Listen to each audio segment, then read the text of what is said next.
really, really, really just excited for like what it's done to comic books. Absolute Batman's been the top selling comic book every month it's come out. That's awesome. Even Absolute 10 was the best selling issue of a comic book that month when it came out for 10 issues straight. I imagine 11's going to do the same thing this month. Just been super cool to see as someone who grew up on Batman comics, to see like, holy shit, comic books are kind of back. A little bit, yeah. With the Absolute Universe and Marvel's like new rendition of the Ultimate Universe, it's kind of, I think, brought in some folks who are tired of the main continuities and like them constantly having to like futz with stuff in there and screw with things there, and maybe mass story arcs that have gone along. And another thing I think that's like totally bringing comic books back is shows like Invincible. Yeah. Where we're halfway through it and now people are turning to the comic books to get the full story because you can't wait on the next season. It's kind of like maybe back in the day with like a Game of Thrones thing where the first 2 seasons of that come out, and then people are like, oh, I'm going to read the book so I can, Absolutely. that sort of thing. And you see it more, from Japanese media too, with anime, like JJK, Attack on Titan, One Piece, all these things that I've kind of watched, but even more stuff. And I know people are really big on like Hunter x Hunter and stuff like that, where the shows have gotten so popular internationally to where I walk into the comic book shop and the manga is just everywhere, and it's being pried off the shelves because some of these shows haven't been finished yet and people want to get ahead of where they are. It's just super cool to see, like, I had kind of hit a point in my life where I thought comic books were going to die. Well, I mean, what's happening now is what, like, the MCU has never done but always wanted to do. Like, the MCU, at least in terms of, like, on the comic book side of things, the comic books always tried to, like, have something going on that reflected what was happening in the MCU, but it never quite translated or worked.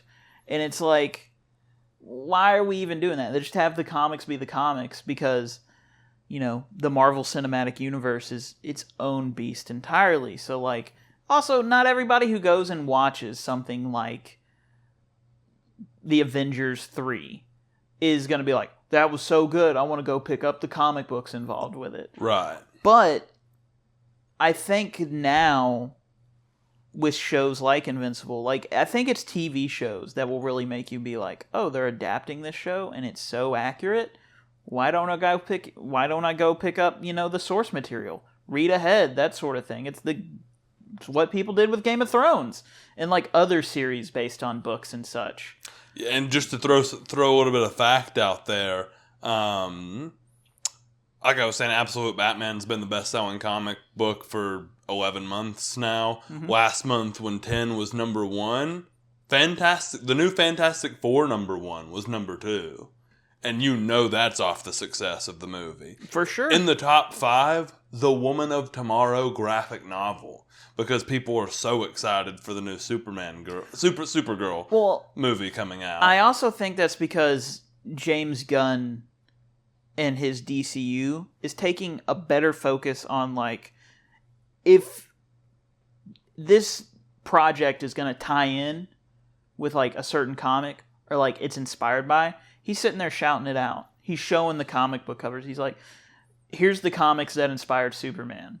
And stuff like that. And I'm like, that's something the MCU's never done. The MCU will take a name from a comic book, Age of Ultron, and do something completely different with it, like... To sell tickets. To sell tickets. Like, sure, there will be similar ideas or something. Not with Age of Ultron, though. But they're just kind of taking it and very loosely adapting it and taking story beats. Whereas I feel like with the DCU, they're like, no, this isn't a 1-for-1, but here's the stuff that, like, we read and inspired the making of this.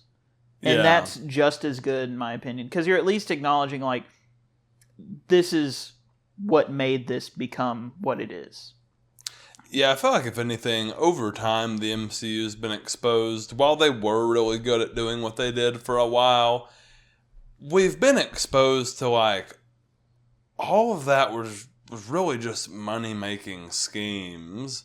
Like, they've schemed so many times just to make money over making a solid adaptation or telling a good story. They just want money. Yeah, And that's what it became. yeah, but anyways, comic books are back. Hell yeah to that.